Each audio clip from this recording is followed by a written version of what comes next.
नमस्कार, बुलेटिन में आप सभी का बहुत स्वागत है। आपके साथ मैं हूं नलिनी पांडे। लोकसभा चुनाव के लिए बीजेपी ने मैनिफेस्टो कमेटी का गठन कर दिया है। कमेटी की अध्यक्षता राजनाथ सिंह करेंगे और कमेटी में अध्यक्ष समेत 27 लोगों को शामिल किया गया है।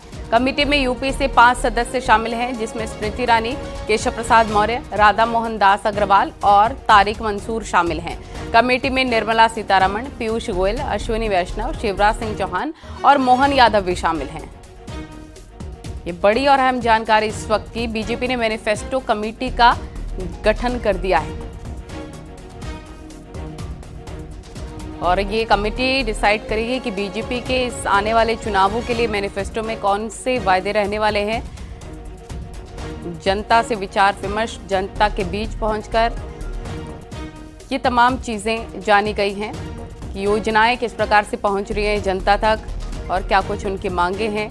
आने वाले चुनावों के लिहाज से बीजेपी की तरफ से कमेटी का गठन किया गया है, जिसमें 27 सदस्य हैं। राजनाथ सिंह कमेटी के अध्यक्ष होंगे। पीयूष गोयल और अश्विनी वैष्णव का भी इस कमेटी में नाम है, स्मृति ईरानी का भी नाम है।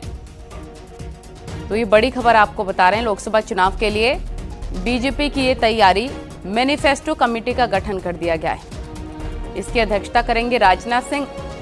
पवन गौड़ हमारे सहयोगी तमाम जानकारी के साथ लाइव हमारे साथ जुड़ गए हैं। बीजेपी की तरफ से कमेटी का गठन किया गया है, मैनिफेस्टो कमेटी का 27 सदस्य इसमें शामिल होंगे। यानी कि पवन गौड़, आने वाले वक्त के लिए कौन कौन से वादे होने वाले मैनिफेस्टो में, इसको लेकर तैयारी बीजेपी की शुरू हो गई है।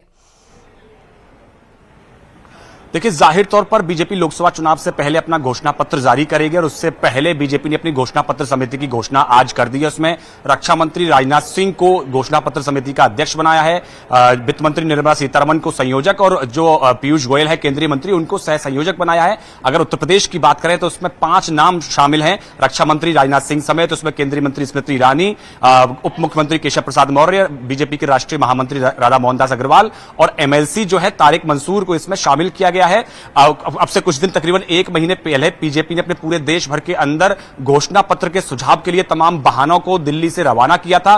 वो वाहन एक एक विधानसभा, एक एक गांव में जाकर उन्होंने सुझाव पूरे देश भर से इकट्ठे किया। उनके साथ साथ बीजेपी ने ऑनलाइन भी अपने लिए सुझाव मांगे थे। तो तकरीबन पूरे देश भर से तमाम सुझाव बीजेपी के पास अब से 2 से 3 दिन पहले पहुंच चुके हैं और अब ऐसे में यह समिति जो है जल्दी ही बैठक बुलाकर देश भर से आए तमाम सुझावों का संकलन करेगी और संकलन करके एक घोषणा पत्र पार्टी का तैयार करेगी, जो आने वाले 2024 के लोकसभा चुनाव के लिए बीजेपी जो वायदे करने वाली है उस घोषणा पत्र के अंदर वो वायदे जो हैं वो उसमें शुमार रहने वाले हैं। आपने देखा कि तमाम जो बीजेपी बात करती है कि पिछले जो 2014 की बात हो या 2019 की बात हो, तो ऐसे में लगातार जो है बीजेपी ने जो वादे करते आए थे उसमें से बहुत सारे वायदे जो है वो बीजेपी ने पूरे कर दिए हैं। चाहे वो बात करें अपने लगातार आप यूनिफॉर्म सिविल कोड की बात करें या फिर राम मंदिर की बात करें या उसके अलावा बात करें कि एक देश एक कानून पर भी बीजेपी आगे बढ़ती धीरे धीरे जा रही है, एक देश और एक चुनाव को लेकर भी बीजेपी आगे बढ़ती जा रही है। तो ये तमाम बातें जो थी लगातार बीजेपी करती हुई आ रही है। उसमें से कई सारे वायदे जो है मैनिफेस्टो के वो अब तक बीजेपी ने पूरे कर दिए हैं।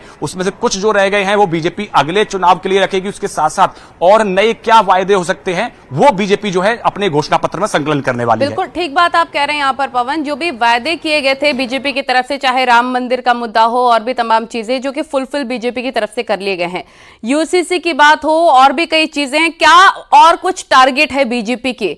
आपको अगर सूत्रों के हवाले से जानकारी मिली है, बीजेपी ने भी कई ऐसी चीजें, इंफॉर्मेशन जनता के बीच जाकर लिए, कौन से और बड़े वायदे हो सकते हैं? कौन कौन सी चीजें हैं जो इस बार जनता के हिसाब से ध्यान में रखने की कोशिश बीजेपी करेगी?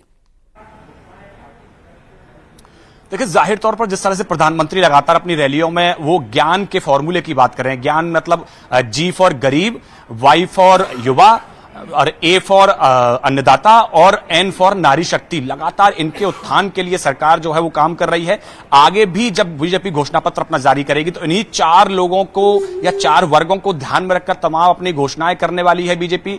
उसके साथ साथ यूनिफॉर्म सिविल कोड को लेकर बीजेपी ने अपनी लगातार मैनिफेस्टो में अपने हमेशा रखती आई है। उसमें उत्तराखंड में यूनिफॉर्म सिविल कोड लागू कर दिया है, पूरे देश भर में इसको किस तरह से लागू किया जाए उस पर बीजेपी काम कर रही है। उसके अलावा एक देश और एक चुनाव एक साथ कराए जाए पूरे देश भर में चुनाव, उसको लेकर लगातार समिति बनाई थी। समिति ने काम अपना पूरा कर लिया, रिपोर्ट सौंप दिया राष्ट्रपति के लिए। तो हो सकता है कि उसको भी मैनिफेस्टो में जगह दी जाए और अगले जो चुनाव, अगला जब लोकसभा चुनाव के बाद उसको उस पर भी आगे बीजेपी बढ़े। उसके अलावा 370 का जो वायदा था बीजेपी ने वो पूरा कर दिया। राम मंदिर का जो वायदा था, भव्य मंदिर का, वो बीजेपी ने पूरा कर दिया।